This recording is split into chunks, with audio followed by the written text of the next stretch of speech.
우리는 퇴근 후에 친구, 동료랑 소주 한잔 하지 않나요? 이때 소주를 한자로는 어떻게 쓰실 수가 있냐면, 소주를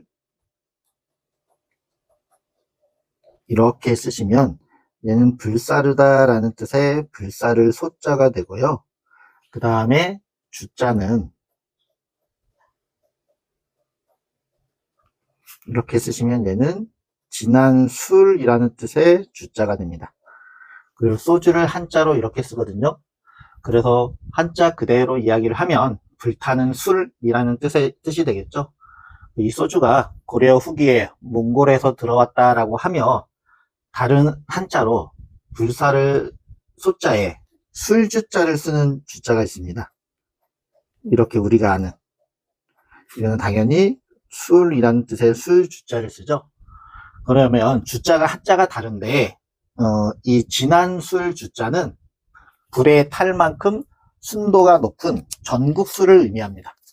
그러면 자, 이 진한 술은 전국술을 의미하는데, 전국술이 뭐냐면 물이나 첨가물을 타지 않은 순수한 술을 말하는 것이죠. 그래서 잡다한 것이 섞이지 않은 순수한 술이라서 알코올 농도와 도수가 높은 술이었습니다.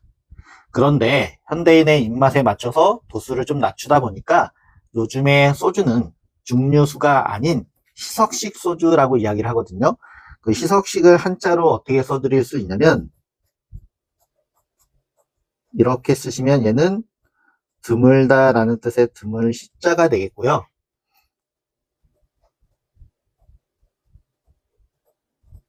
얘는 풀다라는 뜻의 풀섭, 그 다음에 법이라는 뜻의 법식을 쓰셔가지고 희석식 소주라고 이야기를 합니다.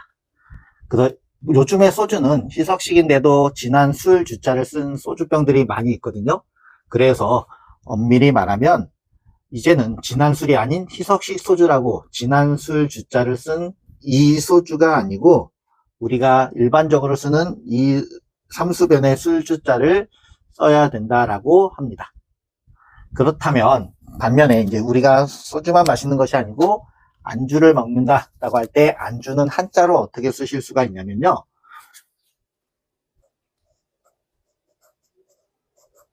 이렇게 쓰시고 이 글자는 누르다라는 뜻의 누를 안자입니다. 그 다음에 주자는 익히 잘 아시는 술 주자를 쓰시면 되고요. 그 안주는 누를 안자에 술 주자를 쓰는 단어고 한자어 그대로의 뜻은 술 기운을 누른다라는 의미가 되겠죠.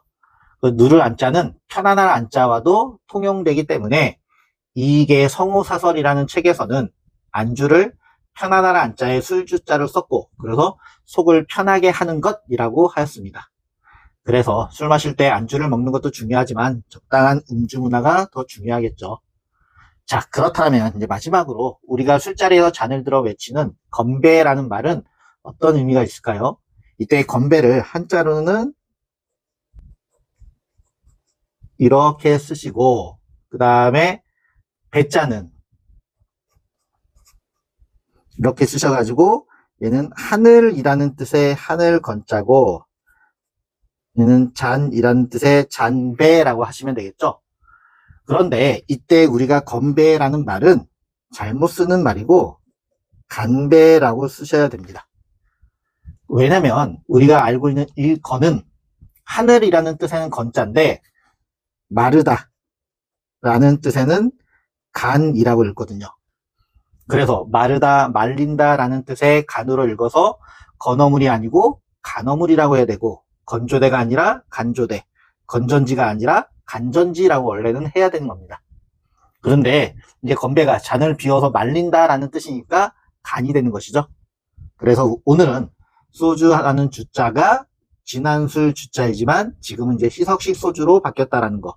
그 다음에 안주와 할 때 안자가 술 기운을 누르다라는 뜻을 가지고 있고 건배라는 단어도 원래는 간배라고 해야 되는 것이 맞다라는 것에 대해서 알아보았습니다. 네, 오늘은 여기까지 하도록 하겠습니다. 감사합니다.